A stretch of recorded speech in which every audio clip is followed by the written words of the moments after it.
Welcome, welcome, welcome to Have More Babies. Today, we're diving into something that affects pretty much every family, especially when summer hits. Longer days, sunshine, and sugar. Lots of it. Pool parties, popsicles, fairs, it's everywhere. So, how do you manage your child's sugar intake without, sucking all the fun out of summer? That's what we're exploring today, getting you the info you need. Yeah, it's a big one for parents and really timely. Summer's great for fun, obviously, but it definitely ramps up the availability of those sugary treats. And it's often outside the usual routine, Hmm. right? Figuring this out isn't just about dodging that sugar rush idea. It's really about setting up good habits for their long-term health. A positive relationship with food. Okay, let's unpack that right away. The sugar rush. We all talk about it. That crazy burst of energy after a kid eats something sweet. It feels real. Sure. But what's the actual science saying? Is it really the sugar making them bounce off the walls? It's fascinating, actually, and something our sources really highlight. Well, everyone knows the term sugar rush, the hard scientific proof. Supporting sugar as the main cause of hyperactivity is surprisingly limited. A lot of studies suggest it's more about other things going on, Like what? like the excitement of the situation. Think about it. Birthday parties, Yeah. cake, friends, games. The environment itself is stimulating. Plus, kids might even expect to get energetic from sugar. So that expectation, mixed with all the fun, could be driving their behavior more than the actual glucose. Huh. So it's less like rocket fuel and more like party fuel, the whole atmosphere. That kind of changes things, doesn't it? Exactly. Context, anticipation, just plain fun. But, and this is really important, even if sugar isn't the direct cause of hyperactivity, too much of it definitely leads to real health problems, serious ones. We're talking childhood obesity, cavities, even nutrient deficiency. Nutrient deficiencies, how does that work? Well, if kids fill up on sugary drinks or snacks, they often don't have room for the good stuff. Milk, fruits, vegetables, things with calcium, vitamin D, fiber, all critical for growing bodies. So managing sugar isn't just about debunking a myth. It's absolutely crucial for your child's overall health now and later. Okay, that's super clear. It's not about a temporary buzz, it's about long-term well-being. So if it's this important for their health, how do we actually do it? This is where it gets interesting, right? Because the goal isn't zero sugar, zero fun. Our sources have some really smart ways to find balance, not deprivation, which, let's be honest, is a huge relief for parents. Nobody wants to be the no fun police all summer. Absolutely. It's all about sustainable habits and empowering kids too. We can break down these strategies into a few key areas. Let's start with the foundational habits. These build a solid base.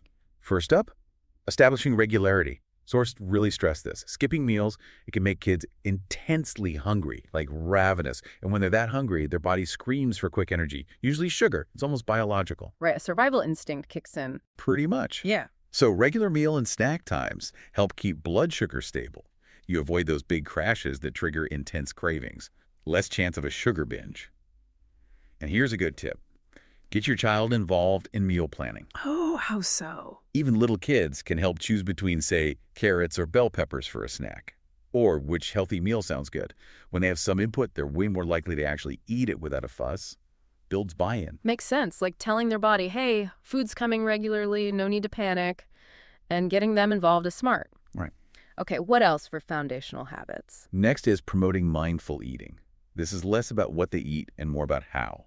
Encourage your child to slow down. Actually taste the food. Pay attention to feeling hungry or full.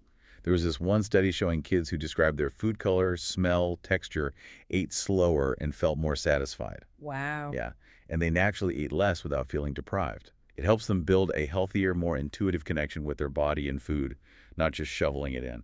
That's powerful, turning eating into an actual experience. Okay, and the last foundational one. Last one here is creating sugar-free zones. Basically, designating certain spots in the house bedrooms, play areas where sugary snacks just aren't allowed. It's not about being super strict, it's about reducing those visual triggers. Ah, out of sight, out of mind. Exactly. Our brains are wired to want what we see. So fewer sugary snacks lying around in common areas means fewer spontaneous cravings. It makes the healthier choice the default without constant nagging or willpower battles. It's a subtle shift, but effective. That totally makes sense. Setting up the environment for success. Less struggle, easier choices. But okay, what about those times you can't control the environment, like parties or, grandma's house? How does balance, not deprivation, work then? Yeah, that's the reality, isn't it? And it leads us to the next bunch of strategies, focusing on food choices and making healthy options easier. How do we make the good stuff more appealing, even when the ice cream truck's jingle is playing? A big one is the accessibility of healthy snacks. Stock your kitchen wisely. Lots of fresh fruits, veggies already cut up with dip, yogurt, cheese, whole grain crackers. Keep them visible, front and center in the fridge or pantry. Easy to grab. Convenience is key. Totally. And here's a pro tip. Pair fruit with protein or healthy fat, like apple slices with peanut butter or berries with some almonds. That combo helps stabilize blood sugar even better, keeps them full longer, less likely to crash and crave sugar later. Oh, interesting. The combination matters. That's really practical. Definitely. Another great one, offer homemade frozen treats. Instead of store-bought popsicles or ice cream, which can hide tons of sugar and weird ingredients, make your own. Blend up fruit and yogurt, freeze smoothies in molds. You control the sugar. You can sweeten naturally with ripe banana or dates. Add some goodness. And kids love helping make stuff.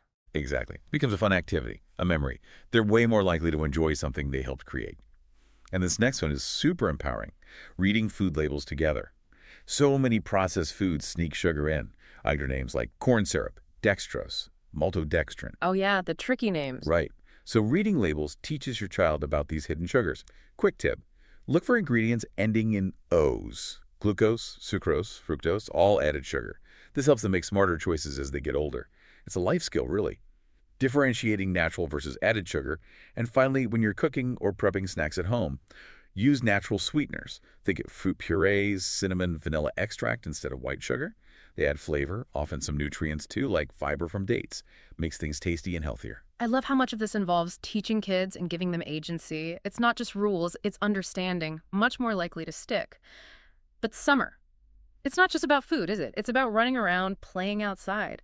How does activity fit into managing sugar? Oh, hugely. Activity is a powerful tool, not just for burning calories, but for distracting and regulating mood, too.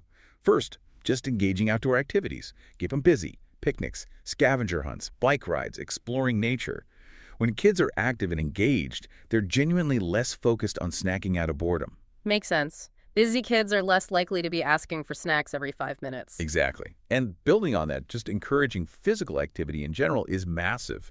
Regular movement burns energy, yes, but it also reduces that desire for a quick sugar hit. Their bodies produce natural mood boosters, endorphins. Energy levels are more stable. Less perceived need for sugar. So games, sports, building forts, dancing, anything that gets them moving. I can totally see that. You know, those moments of desperation, kid melting down, maybe you reach for candy, but you're saying if they've been active or if you have a healthy option ready, that meltdown moment might not even happen or the candy fix isn't the only solution. Precisely. Which brings us to being prepared when you're out. Be prepared for outings. Park trips, road trips, even just errands. Pack healthy snacks and drinks. Water is key. It stops you from relying on vending machines or convenience store candy aisles when hunger strikes unexpectedly. Preparation avoids those impulse sugar buys. Okay, preparation is key. And finally, it always comes back to us, the parents, doesn't it? Our own behavior. Absolutely. Kids are like sponges. They watch everything. They often copy what we do much more than what we say. So, choosing healthy options ourselves, enjoying activity, eating mindfully, that sets the example. It makes healthy living feel like the normal, natural way for the whole family. Consistency is everything. These are such great practical strategies. It really paints a picture of managing sugar as part of a bigger lifestyle, food, activity, environment, or example. But what if parents try all this and they're still worried or struggling? When is it time to maybe get professional help? That's a really important point.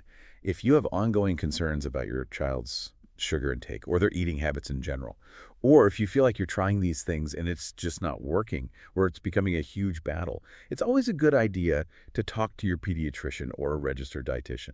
They can offer personalized advice, check for any underlying issues, maybe help create a more structured plan for your specific child and family. Getting that professional guidance can be invaluable for long-term health. Don't hesitate to ask for help. Okay, so wrapping this up for everyone listening, what's the main takeaway? It sounds like managing summer sugar isn't about banning treats or killing the fun. Not at all. It's about finding that sweet spot, pun intended, a balance. Enjoying occasional treats, but really emphasizing whole foods, getting active, and building healthy habits together. It's about empowering yourself and your kids to make good choices, right? For summer and beyond. Exactly. Think of these summer strategies as building blocks. They lay the foundation for healthy habits all year round. You're building awareness, creating sustainable practices. It benefits your child way beyond just these few sunny months. It's about fostering a healthier future and a more positive, less stressful relationship with food for everyone. Thank you so much. This has been incredibly helpful. We really hope you listening feel more equipped now to navigate summer with balance and fun. And hey, if you want to dive even deeper into children's health, nutrition, all that good stuff, we strongly recommend checking out omegapediatrics.com. They have fantastic resources, expert advice, personalized support for families, really comprehensive. Again, that's omegapediatrics.com. Definitely worth a visit for more on this topic and, well, pretty much everything related to kids' health. And if you found this conversation useful, please do us a quick favor. Like this video, hit that subscribe button so you don't miss future chats here on Have More Babies, and share this with other parents you think might find these strategies helpful. Until next time, stay curious, keep learning, and keep making those informed choices for your family. Goodbye for now.